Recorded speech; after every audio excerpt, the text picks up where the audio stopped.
유튜브로 읽는 박정희 전기, 3권, 혁명 전야, 공수단에 이어 해병 여단을 포섭하다.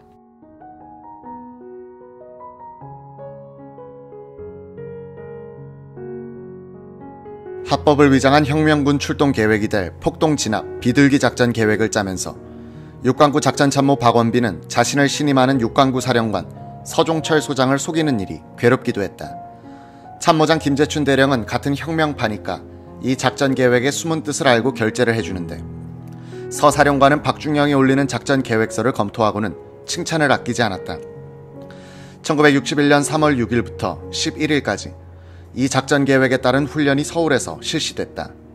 한강 백사장에 지휘소를 설치하고 도상 연습을 했다. 7일 영등포 육관구 사령부로 박정희 2군 부사령관이 시찰을 나왔다. 서종철은 박원빈으로 하여금 비둘기 작전에 따른 상황 보고를 올리게 했다. 이 계획에 담긴 비밀에 대해서 알고 있는 두 박씨는 의미 있는 문답을 주고받았다. 다른 사람들은 그 진정한 의미를 알 턱이 없는 문답이었다.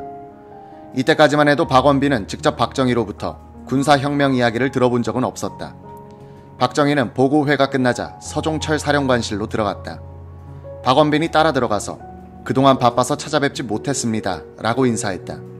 박정희는 곧 연락하겠으니 봅시다 라고 했다. 옆에 앉은 서종철 사령관은 아무런 의심도 하지 않았다. 비둘기 작전 계획에 의해 서울로 들어올 30, 33사단과 김포 해병여단, 공수단, 5사단, 그리고 이 계획에는 없었던 육군단 포병사령부의 지휘부를 포섭하기 위한 공작이 거사 준비의 핵심이었다. 수백 명이나 되는 648기생들은 수도권과 야전군 부대마다 작전참모 등 요직에 박혀 있었다. 육관구 사령부 작전참모 박원빈, 34단 작전참모 200일 중령, 33사단 작전참모 오학진 중령, 육군단 포병단 대대장 신윤창 중령이 모두 8기생이었다. 박치옥 공수단장, 문재준 육군단 포병사령관은 645기 출신이었다. 516은 대령급인 645기와 중령급인 8기의 합작품이란 이야기를 들을 정도다. 그때 국군에는 공수단이 하나밖에 없었다. 공수단장 박치옥 대령은 예비사단의 연대장으로 있을 때 장도영 육군참모총장 비서실장이던 안용학 대령을 통해 인사부탁을 했다. 안 대령은 박 대령과 장도영의 친구인 장익삼 사장을 데리고 총장 공관으로 갔다. 박치옥은 총장에게 말했다. 저는 1사단, 9사단, 논산훈련소, 전주 예비사단만 돌면서 연대장만 하고 있습니다. 이제 보병 병과로서 갈 수 있는 곳은 공수단장뿐인데 꼭 좀 보내주십시오.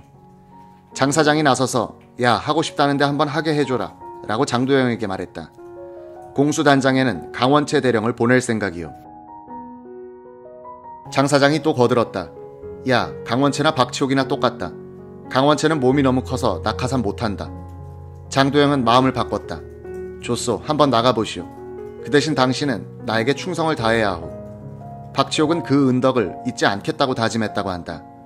수도권 부대로서 쿠데타에 써먹기 좋은 공수단장에게 박정희 쪽에서 말들이 들어오기 시작했다. 어느 날 1대대장 김재민 중령이 찾아오더니 길재호, 강상옥 중령이 찾아와서 박정희 장군 이야기를 하면서 찝쩍거린다고 보고했다.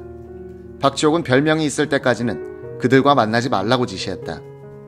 박치옥은 645기생도 시절의 박정희 중대장을 기억하고 있었다.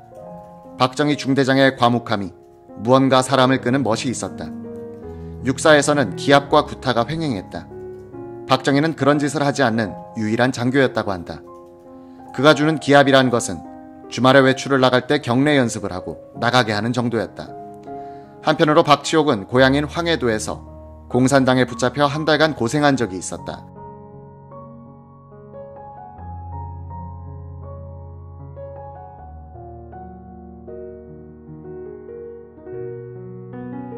공산당이 싫어서 월남한 그로서는 박정희의 좌익 전력에 본능적인 거부감을 갖지 않을 수 없었다. 오치성 대령과 옥창호 중령이 박치옥을 찾아왔다. 두 사람은 박정희 장군이 한번 만났으면 한다고 전했다. 왜 나를 만나자고 하는지 한번 말해봐. 단장님이 생각하고 있는 그런 문제로 이야기하자는 것이겠죠. 박치옥은 쿠데타 문제로 이야기하자는 것으로 이해했다. 그래도 시큰둥에 있는데 김재민 대대장이 다시 오더니 제 입장이 곤란합니다. 박 장군을 꼭 만나주십시오 라고 간청했다. 그 며칠 후 무교동에 있는 작은 술집으로 박정희를 만나러 갔는데 뜻밖의 645기 동기생인 문제준 육군단 포병사령관이 와 있었다. 김재민과 문제준은 그때 이미 박정희에게 포섭돼 있었다. 세 사람이 둘러앉아 술을 마시면서 오고 간 대화는 대강 이러했다고 박치옥은 기억한다. 동생, 안 할라나? 뭘 말입니까? 숙군 해야 할 것이 아닌가? 해야죠. 우리 같이 해. 각하가 중심입니까? 장도영 장군을 받들고 한다. 장 장군과는 어느 정도 이야기가 되어 있습니까? 그분이 2군 사령관으로 있을 때 이야기가 됐다. 그렇다면 더 이상 바랄 것이 없습니다. 이야기가 잘 되어 술판이 벌어졌는데 박치옥이 이런 건의를 했다. 장도영 총장과의 연락은 제가 맡겠습니다. 박치옥은 이때 박정희와는 동상이몽이었다. 그는 장도영 총장을 추대한 쿠데타를 상상하고 있었던 것이다.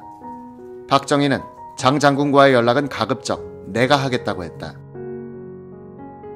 박치옥은 장도영을 추대해 쿠데타를 하겠다는 의논을 장도영과는 한 적이 없었지만 박정희가 장 장군을 받들고 한다는 말을 하니까 마음이 가벼워졌다는 것이다. 박치옥은 장도영이 군사혁명을 지원하고 있는 줄 알고 모의 과정에 참여한 경우다. 박치옥은 옆자리에 있는 문제준에게 맞은편에 앉아있는 박정희를 바라보면서 박 소장은 남노당인데 라고 귀옛말을 했다. 문제준은 지금은 아니야 라고 속삭이듯 말했다.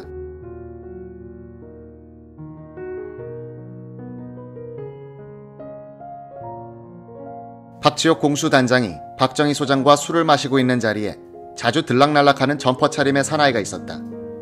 박치옥은 남자가 웬 술시 중인가 하고 생각해 박 소장에게 물었다. 내 조카 사위 아닌가? 이래서 박 대령은 자신의 운명을 바꿔놓을 사람과 초대면을 했다.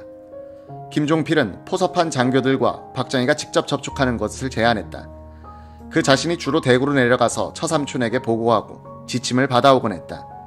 1961년 3월 10일 김종필 중령은 옥창호 중령과 함께 대구로 내려갔다. 두 장교는 육본 점령 계획, 수도권 부대 지휘관 포섭 계획에 대한 지침을 받고 올라왔다. 3월 13일 강화도 남산장이라는 음식점에선 새 해병 장교들이 만나고 있었다. 김포에 주둔하는 해병여단 소속 부연대장 조남철 중령, 대대장 오정근 중령, 인사참모 최용관 소령이 나누는 밀담은 해병대 단독 쿠데타 계획이었다. 이들은 오는 4월 15일을 거사일로 정하고 특공대를 편성하는 한편 군인들을 의식화하기 위해 외부 인사들을 초청, 반공 강연을 많이 갖기로 했다. 이들은 사회가 돌아가는 데 대한 울분을 이기지 못하고 무모한 쿠데타 계획을 추진하고 있었다. 이때 해병여단장은 부임한 지 한 달쯤 되는 김윤근 준장이었다. 그는 만주군관학교 제6기로 박정희보다는 4년 후배였다. 그는 4.19 후 이상한 악역을 맡은 적이 있었다. 허정과도 정부는 뚜렷한 이유 없이 김동화 해병소장을 예편시켰다. 3.15 선거 전에 박정희와 쿠데타를 모의했던 김동화는 행정소송을 제기했다. 김성은 해병대 사령관은 행정참모부장이던 김윤근을 시켜 김동화로 하여금 행정소송을 취하하도록 권해보라고 했다. 김동화는 만주군관학교 1기생으로서 박정희보다 1년 선배였다. 말솜씨가 좋은 편이 아닌 김윤근 준장은 귀찮을 정도로 자주 찾아가서 후배인 나의 난처한 입장을 동정해서 행정소송을 취하하도록 만드는 작전을 폈다. 자주 찾아가다 보니 이야기는 한담이나 방담으로 흘렀고 김동화는 과격한 우국 충정을 토로하곤 했다. 군부가 나서서 기울어가는 나라를 바로잡아야 한다는 김동화의 주장에 대해서 김윤근은 군부가 나서야 별로 뾰족한 수가 없지 않습니까? 하고 반박하고 싶었으나 선배의 기분을 건드릴까봐 장단을 맞춰주곤 했다. 김동화는 후배의 이런 태도를 쿠데타에 동조하는 것으로 이해했다. 김동화 장군 집을 자주 찾아가던 김윤근은 그곳에서 만군 선배 박정희를 몇 번 만났다. 그의 우국 방담도 매우 과격했다. 군부가 나서서 썩어빠진 정당과 정치인들을 싹 쓸어버리고 정치를 바로잡아야 한다는 것이었다. 1961년 1월 하순 김윤근은 김포 해병 여단장으로 발령을 받았다. 후임자에게 업무 인계를 하고 있는데 김동화 장군이 집으로 와달라는 연락을 해왔다. 가보니 박정희 2군 부사령관이 대구에서 올라와서 그를 기다리고 있는 게 아닌가. 박정희는 여보 김 장군 정말 축하합니다. 하늘이 우리 일을 도와주시는 겁니다. 김 장군만 믿소 라고 했다. 김윤군은 속으로 이거 일이 난감하게 되어가는구나 라고 생각했으나 그렇다고 나는 군부가 정치에 개입하는 것을 반대합니다 라고 말할 용기가 나지 않았다. 그 대신 감사합니다 라고 답했고 그러니 하늘이 돋는 일에 찬동하는 사람이 되고 말았다.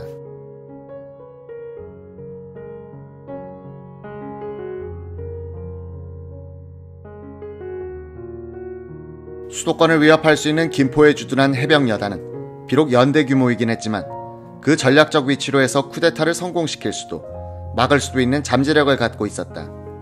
김윤근 여단장이 부임한 지 한 달쯤 지난 3월 중순 저녁에 인사참모 최용관 소령이 조남철, 오정근 중령을 안내해 여단장을 찾아왔다. 세 사람은 합세해 우국충정의 말들을 쏟아놓기 시작했다. 이 암담한 시국을 보고 있을 수만은 없지 않은가.